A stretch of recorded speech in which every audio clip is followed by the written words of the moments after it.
Twist వచ్చేసింది. మంచి మంచి స్మార్ట్ వార్తలు తెచ్చేసింది.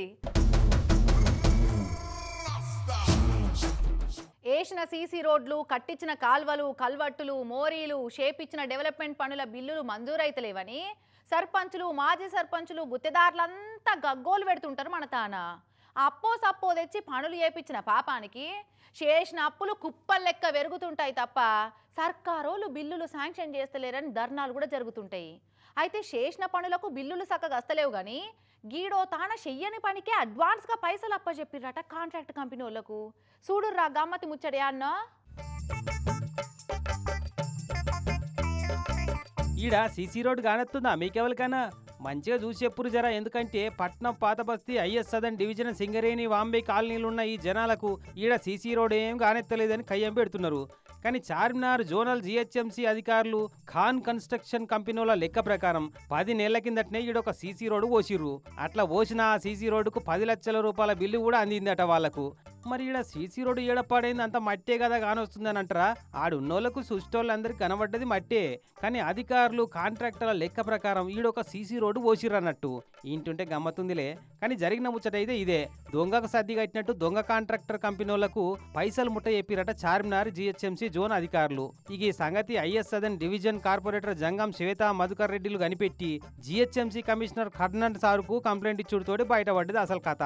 కంప్లైంట్ ఇచ్చిన ముచ్చట కాంట్రాక్టర్ కంపెనీ వాళ్లకు ఏరియా ఏఈ గారికి ఎరకైంది. ఇక రేపో మాపో టాస్క్ ఫోర్స్ వాళ్ళు ఇది నిజమేనా కాదా అని ఎంక్వైరీ ఎత్తేందుకు వస్తారని ఎరకై రాత్రికి రాత్రే సీసీ రోడ్డు వస్తుంది కానీ జేసీబీని పట్టుకొచ్చి తవ్విచ్చే ప్రయత్నం చేసిరట.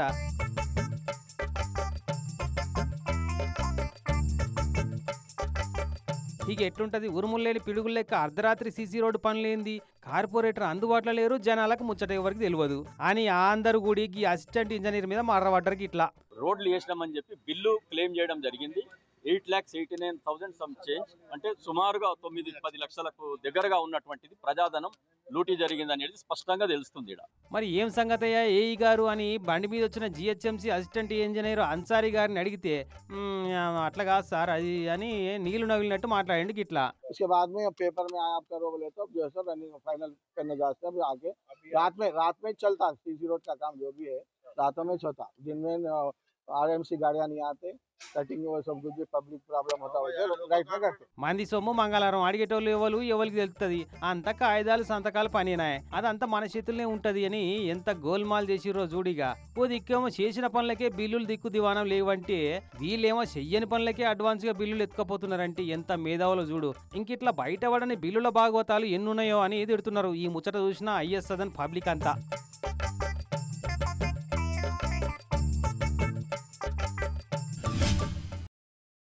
పారిపోతున్న విలన్ గాళ్ళు, స్మగ్లర్ గాళ్ళ ఎంటబడి పట్టుకునే చేజింగ్ సీన్స్ అయితే సినిమాలల్లా మస్తు చూస్తుంటాం మనం. ముంగటి కార్ల విలన్ గాడు వాని ఎంటబడి చేజింగ్ చేసుకుంటా పోలీసోళ్ళు. వీళ్ళ కార్ తోటి వాని కారును గుద్దుడు, విలన్ గాని కారు బ్యానెట్ మీద హీరో ఎక్కిపోవుడు. ఓ చిన్నగా ఉంటుంది ఆ చేజింగ్ సీన్. లాస్ట్కు దొరకబట్టేస్తారు. అయితే సినిమాలల్లో మాత్రమే గసంటి చేజింగ్ సీన్స్ అవుపడుతుంటాయి. కానీ తమిళనాడు రాష్ట్రంలో మొన్న జరిగిన చేజింగ్ సీన్ చూస్తే అసలు హాలీవుడ్ సినిమా సీన్లు ఎందుకు పనికి రావేమో అనిపించుడు పక్క. ఇక చూస్తుర్రా ఈ సీన్ ఎట్లుందో. లారీ క్యాబిన్ డోర్ను పట్టుకొని ఎట్లా నిలబడ్డాడు ఈ ట్రాఫిక్ పోలీస్ ఆయన. రే ఆపురా ఆపురా అని ఎంత గదిరిచ్చి బెదిరించినా ఆపలేవాడు. ఈడ కింద పడుతున్నానే ఆ పోలీస్ ఆయనే భయపడుతుండు తప్ప వాడు మాత్రం అస్సలు తగ్గుతలేడు. ముంగట వాడు వెనక బండ్ల మీద పోలీసోళ్ళుగా. ట్రాఫిక్ పోలీసోళ్ళు, సివిల్ పోలీసోళ్ళంతా బండ్ల మీద లారీని చేజింగ్ చేసుకుంటా ఎంట పడ్డరు. ఇక వీడిట్లా ఆపుతలేని ముంగట చౌరస్తాల డ్యూటీ చేస్తున్న పోలీసోళ్ళకి చెప్పి రోడ్డుకు అడ్డంగా ఓ డీసీఎం నిలబెట్టిర్రు. అయినా పక్కకెళ్ళి షార్పుగా కట్టుకొట్టి ఎట్లా పోయిండో చూడు. 5 కాదు 10 కాదు మొత్తం 15 కిలోమీటర్లు ఇట్టడే దూసుకపోయిండు దొరకకుండా.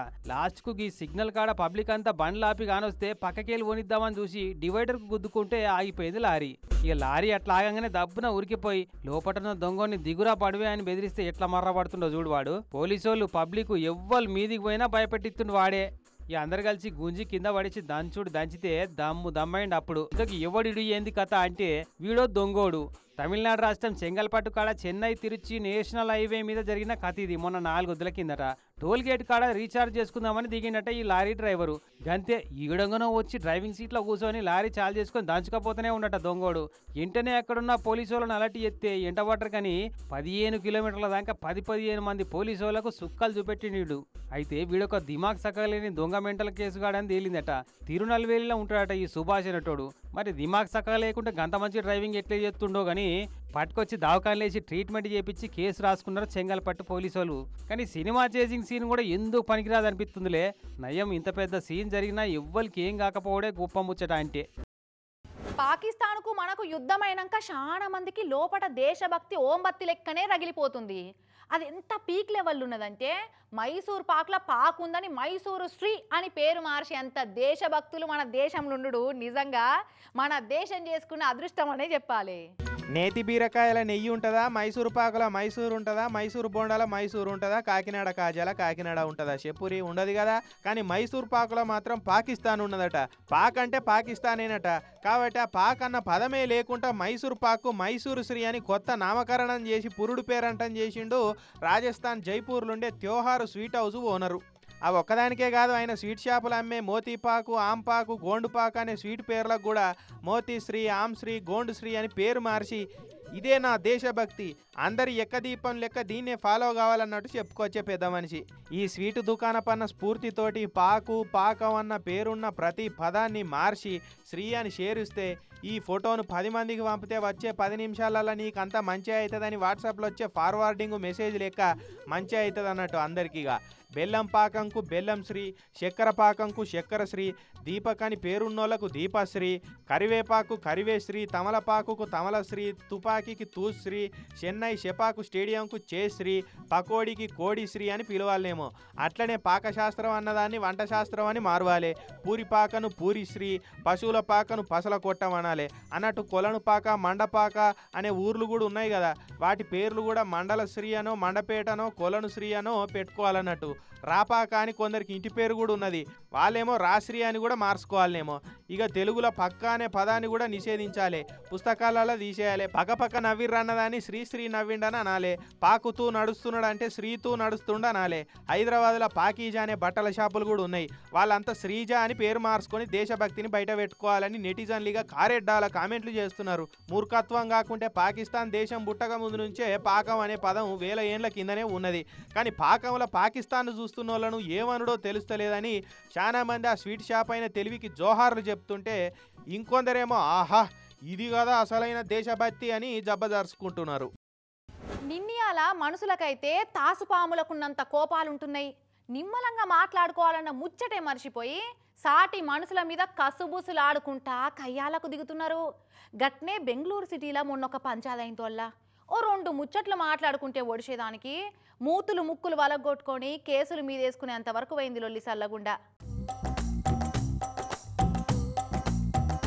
బెంగళూరు సిటీ బసవేశ్వర నగర్లో ఉన్న ఒక అపార్ట్మెంట్ గిది. కూరగాయలో పండ్లో ఆర్డర్ ఇచ్చిరట గీ 2 ఆల్మొగలు. డెలివరీ బాయ్ ఆర్డర్ పట్టుకొచ్చిండు, కానీ అడ్రస్ తప్పు పెట్టిరని ఏదో అన్నాడట. అడ్రస్ చక్కగా పెట్టుడు తెలియదా, అప్పటి సంధి తిరుగుతున్నా అని యాష్టకచ్చి గరమైనట్టున్నాడు. ఇక అట్లా అనుడితోటి ఆర్డర్ ఇచ్చిన వాళ్ళ ఈగో మస్తు హట్ అయినట్టున్నది. ఏం రో ఎక్కువ మాట్లాడుతున్నావు అని మీదికి పోయింది ఇట్లా. పోనీతి అని డెలివరీ బాయ్ కూడా ఊకోలే. నేనేమన్నా తక్కువనా అని ఆయనతో బండికి స్టాండ్ వేసి గిట్లా అందుకుండు. మూతి మీద ముక్కు మీద పట్ట 4 పంచులు ఇచ్చటాలకు ముక్కు మూతి 2 వలిగి వాళ్ళ బ్లడ్ గారుతూనే ఉన్నది. రాంగ్ అడ్రస్ పెట్టుడు కాకుండా నన్నే తిడతావా, సచ్చిపోతావు బిడ్డ అని అంతెత్తెగిరి ఏళ్ళు చూపెట్టుకుంటా వార్నింగ్ ఇచ్చిపోయిండు. ఇక పోలీసు వాళ్ళకి ఫోన్ కొట్టి జరిగిన ముచ్చట చెప్పి కేసు పెట్టిరట. కానీ ఏమిటికొచ్చిన ఉద్దర పంచాదిది, వీళ్ళ సొమ్ము వాడేం ఎత్తుకపోలే, వాడి సొమ్ము వీళ్ళేం గుంజుకోలే. అడ్రస్ తప్పు పెట్టిరు అనంటే ఓ సారీ అనంటే ఓడిచిపోవు. పోనీ ఆ డెలివరీ బాయ్ అన్న పోనీతి, కస్టమర్లు మిస్టేక్ చేస్తుంటారు మనం చదువుకపోవాలి అని కూడా ఆలోచించలే. ఏందో ఏమో పోర్రి కోపాలు సల్లగుండా.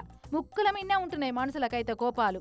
ఇప్పుడు ఏమే ఈయన ముక్కు మూతి వలిగిపోయా, ఆయన కొలువు ఇచ్చిపోయా, కేసులు మీద పడే. ఎవరి భాషల వాళ్ళు క్షమించమని అడగబుద్ధి కాకుంటే సింపుల్ గా సారీ అనో 2 అక్షరాల మాట కనిపెట్టిండు కదా ఇంగ్లీషోడు, చెప్తే ఓడిచిపోవు కదా. ఏందో గోటితోటి పోయే పంచాది గొడ్డల దాకా తెచ్చుకుంటున్నారంటే గిదే కావచ్చు. మన ఆడ లేడీస్ కట్టే చీరలల్లా రకరకాల చీరలు ఉంటాయి. పట్టు చీరలు ఉంటాయి, పాలిస్టర్ చీరలు ఉంటాయి, పైతాన్ చీరలు ఉంటాయి, కాటన్ చీరలు, కాంజీవరం చీరలు, చేనేత చీరలు, సిల్క్ చీరలు, షిఫాన్ చీరలు, ఇక్కర్ చీరలు, గద్వాల చీరలు, ఉప్పాడ చీరలు అని ఇట్లా 100 రకాల చీరలు ఉంటాయి. అవి సరిపోవన్నట్టు సినిమా హీరోయిన్ల పేర్లతోటి ట్రెండింగ్ అయ్యే చీరలు కూడా ఉంటాయి. మరి చీరల మోడళ్ళు డిజైన్లే కాదు, పాత చింతకాయ పచ్చడి లెక్క పాత పేర్లే కాకుండా చీరల పేర్లు కూడా ఎరేటిగా ఉంటేనే కొంటారాయ మనోళ్ళు. గందుకే మార్కెట్లకు కొత్తగా ఆపరేషన్ సింధూర్ చీరలు పట్టుకొస్తున్నారు గీ వ్యాపారులు. వారేవ్వ మంచి ఈగ్రమంతులే ఉన్నారు కదా గీ వారణాసి చీరల వ్యాపారులు. ట్రెండ్కు తగ్గట్టు అప్డేట్ ఉండాలని ఆపరేషన్ సింధూర్ చీరలు తయారు చేపిస్తున్నారు. ఇక చూడు ఎట్లుందో. ఆస్మాన్ ఆకుపచ్చ రంగుల కాంబినేషన్లో ఉన్న ఈ చీర మీద బ్రహ్మోస్ మిస్సైళ్లు, సుదర్శన చక్ర S-400 మిస్సైల్ సిస్టంల బొమ్మలు, యుద్ధనౌక INS విక్రాంత్ బొమ్మలు, త్రివిధ దళాల సైనికుల బొమ్మలు అచ్చేపిచ్చి సింధూర్ అని పేరు పెట్టి తయారు చేపించిరట. ఈ చీరలను ఇప్పటికైతే అమ్మేతందుకు కాదట, జవాన్ల కుటుంబాలకు గిఫ్ట్ ఇస్తేందుకే చేపించిరట. మరి మళ్ళా తర్వాత ఏమన్నా ఇసొంటి చీరలు తయారు చేపించి అమ్ముతారో లేదో గానీ మస్తున్నాయిలే. అయినా వీళ్ళు కాకుంటే వేరేటోళ్ళు ఎవరన్నా ఈ ఆపరేషన్ సింధూర్ కాన్సెప్ట్ చీరలు పట్టుకొస్తారు కావచ్చు. ఐడియా దొరికినాక ఆగుతారా? ఇక గాలి వచ్చినప్పుడే తూర్పార పట్టాలని చూసేటోళ్ళు మస్తు మంది ఉంటారాయే.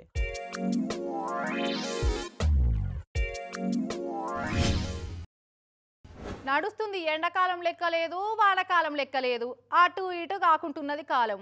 ఓ పూట చలి పెడుతుంది, ఓ పూట ఎండ కొడుతుంది, ఇంకో పూట వాన దంచి కొడుతుంది. ఆల్ మిక్స్డ్ ఫ్రూట్ జ్యూస్ లెక్క 3 కాలాలు ఒక్కతాన కలిసినట్టే ఉన్నది కాలం. అసలు ఇండ్లల్లా ఫ్యాన్లు, కూలర్లు, ఏసీలు వేసుకోవాలన్నా వద్దా తెలుస్తలేదు. అప్పటికప్పుడే మారిపోతుంది వాతావరణం. ట్రయాంగిల్ మిక్స్డ్ వెదర్ చేయబట్టి మనకే కాదు పాములకు కూడా చాలా కన్ఫ్యూజన్ అవుతున్నట్టున్నది. వానకాలంలో పుట్టలల్లకెళ్ళి బయటికి రావాల్సిన పాములు ఇప్పుడే బయటకు వచ్చి బైకులలో జాక్కుంటున్నాయి గిట్లా. నిన్నయాల కొట్టిన వానలకు ఉడకపోత పోసి ఏ పుట్టలకెళ్ళి బయటకు వచ్చిందో గానీ బయట జరసేపు తిరగంగానే సలి పెట్టినట్టున్నది. మళ్ళా బాడీని వేడి చేసుకోవాలని మెల్లగా గీ బండి ఇంజన్లా బజ్జుందట.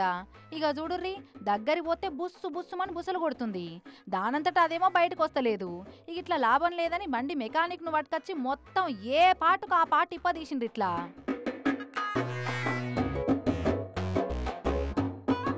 మొత్తం ఫుల్ ఇంజన్ సర్వీసింగ్ చేసినట్టు ఇప్పి పెట్టినా బయటకు వస్తలేదు ఆ పాము సల్లగుండా.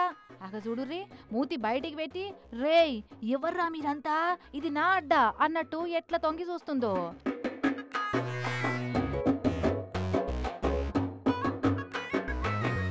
ఇక అటు గెలికంగా ఇటు పుల్ల పెట్టంగా జరంతసేపు దాగుడు మూతలు ఆట ఆడుకుంది బండి మెకానిక్ తోటి.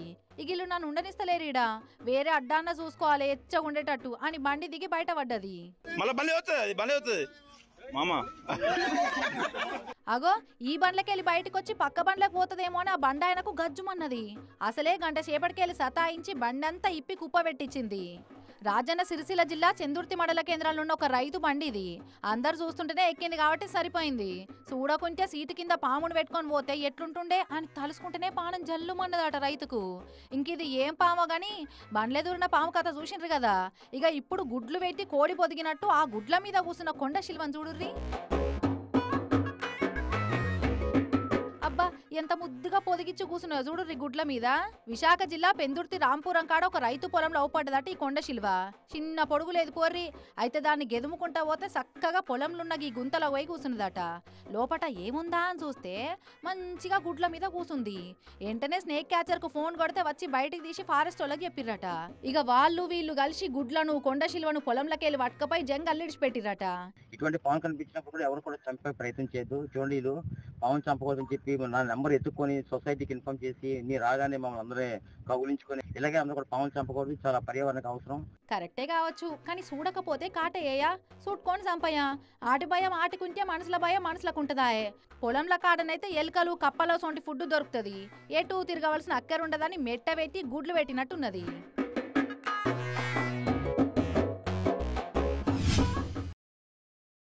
ఇవి ఆటి స్మార్ట్ వార్తలు. రేపు మళ్ళా కలుద్దాం. అప్పటి వరకు ఏం చేస్తారు? చూస్తూనే ఉండుర్రి TV9.